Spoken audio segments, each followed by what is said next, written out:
Hello everybody and welcome to today's video. So today we're going to be taking a look at one of my favorite ways of creating really interesting and emotive guitar parts. Of course, like rhythm guitar playing and production is a huge chapter. So this is just one of the ways that I like to go about writing parts.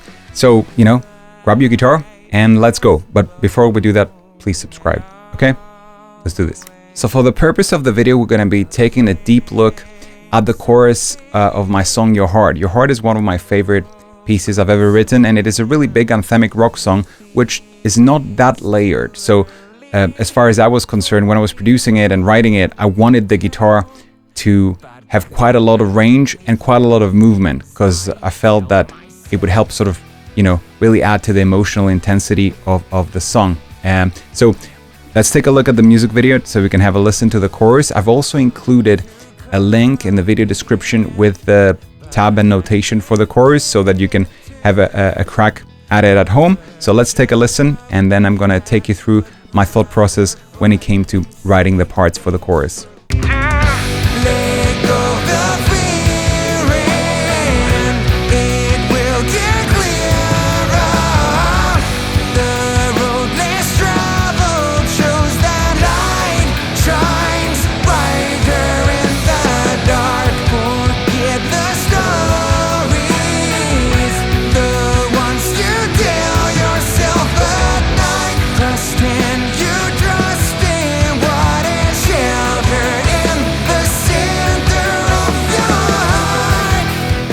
So let me begin by breaking down the chords so that you can also follow the thought process a little bit more easily. This song is in 5 and the chorus is in B minor. So we start with a G major chord, E minor, B minor, A major, G, E minor, and then we've got a bit more movement at the sort of last half of the first part of the chorus. So we've got B minor, A over C sharp, D major, and F sharp major or dominant. Okay, and then we got the second half of the chorus, which starts in the same way. G major, E minor, B minor, A major, G major, E minor, and then again we got a bit more movement, which will eventually lead us back to E minor. So because the song starts in E minor, B minor, A over C sharp, D major, and then B over D sharp, which, B is the 5 of E minor, which again, if you've listened to the song, it takes us back to the intro, which is this sort of arpeggio section. I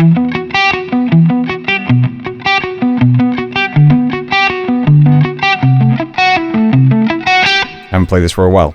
So typically what I like to do when I'm trying to create like a hook for the rhythm guitar is I'll just vamp the chords, like I loop the chords, and I'll just hum melodies. I guess in the same way that maybe if you're trying to write like a melody for like a vocal song or an instrumental, like a lead melody, you might follow the same process. At least that's what I do. You got a groove, you loop it, and you just try to fish for something cool, So it is the same thing for me actually when it comes to the rhythm part, especially with songs where where the guitar is going to cover a lot of range, because it's not always like that. If I have a very layered song, like Crash Burn, for example, which if you haven't listened to, you should go and listen to it and watch the video. It's pretty killer.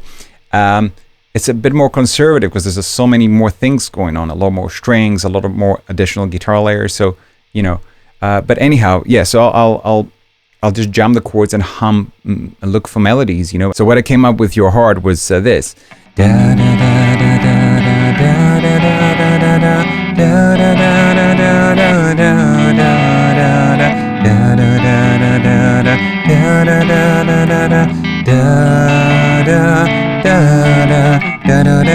Okay, that's the first half, and let's break that down. I'll get to the second half in a minute.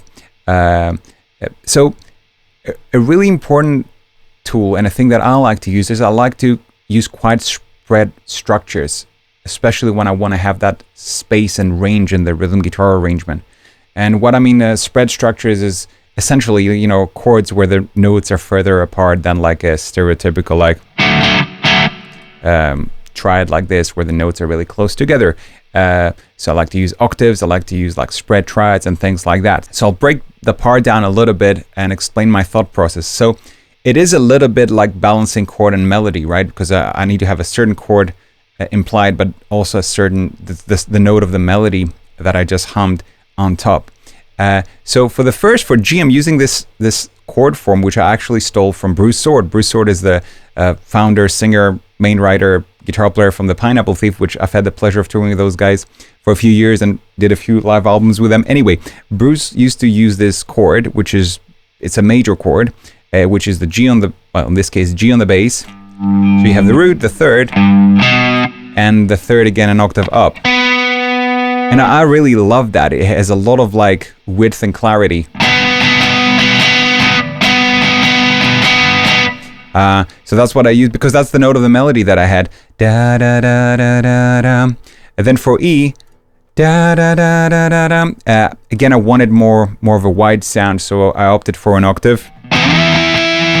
Opa. Again, it's got a lot more range, right? Because you got the root on the bass and you got the octave, so those parts together sound like this.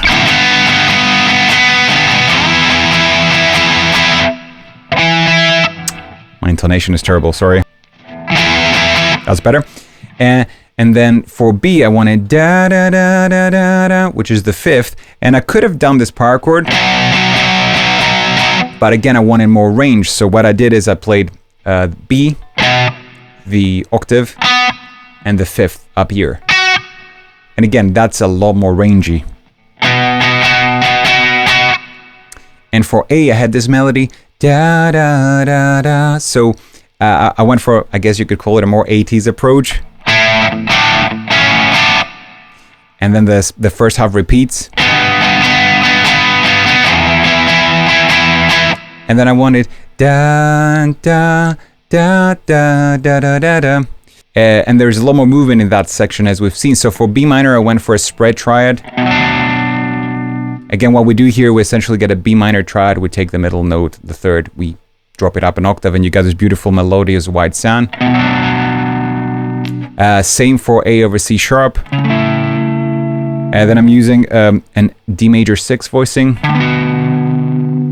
And then for da da da da, for the part where you know, the harmony really is an F sharp 7. I'm using the diminished that are related to that chord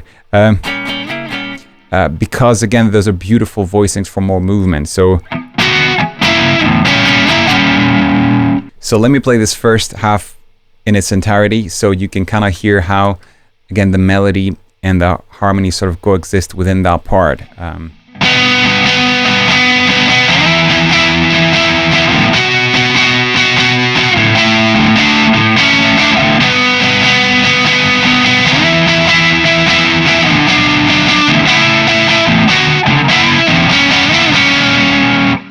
And now let's take a look at the second half. The second half starts the exact same way as far as the rhythm guitar goes. So all that.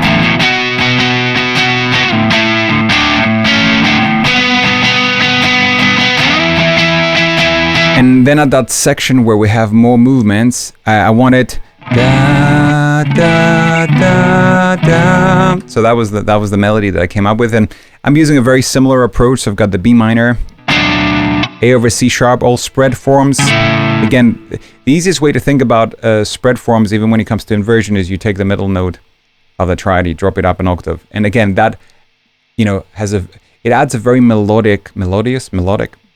I'm not sure if you can say melodious, but I'll say it anyway.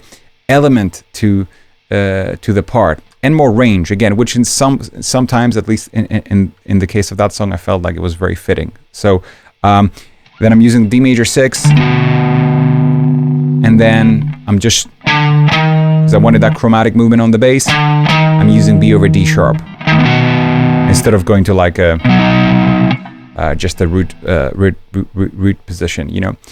So I'll just play the last part. 1 2 3 1 2. I think there's this hit there on the second chorus. Anyway, and again, that takes us back to the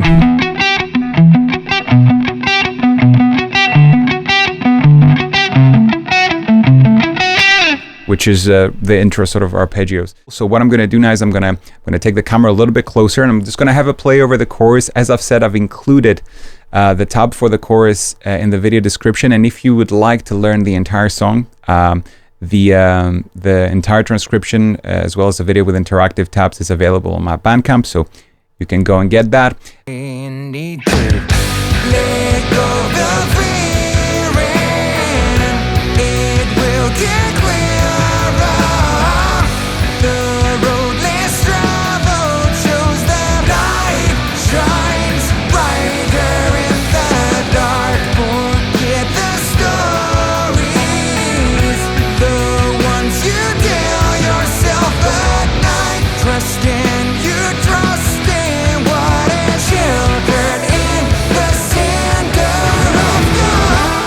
I guess if I were to summarize the process, and again, there's so many ways you can go about it, but we're really zoning into this sort of anthemic rock style where the guitar has room to cover a lot more range.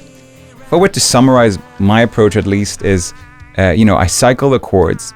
I'll try to land into a hook that doesn't really get in the way of the vocals, because let's face it, if you have a vocal, you really ought to serve that, because that's kind of the main thing. So we cycle that, and then you end up with a hook, and if you get a hook that moves you, then it's about finding ways of including that inside your rhythm guitar part.